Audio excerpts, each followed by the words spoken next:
Welcome to Sweet Life Beat Life. We hope this video helps. You start by opening the specific Google form while signed into the owner account.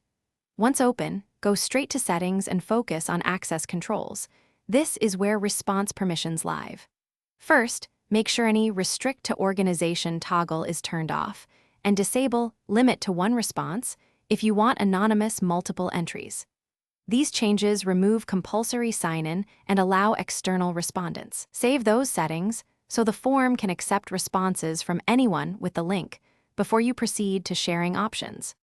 Once done with access, make sure the form is accepting responses and choose where answers land by linking a Google Sheet. This helps you monitor incoming data.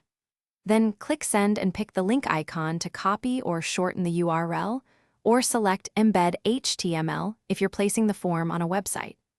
Also set a clear confirmation message and optionally enable Edit After Submit so respondents can change answers. These steps finalize how people reach and interact with your form and how you collect their data.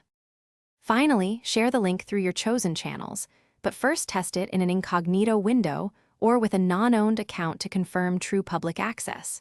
If anyone still sees a sign-in prompt, return to Settings and recheck for organization-level blocks or ownership issues that force sign-in. To protect results, add response validation rules or a short mandatory question that weeds out bots and monitor the linked spreadsheet. If problems persist, transfer ownership or duplicate the form under a different account and repeat.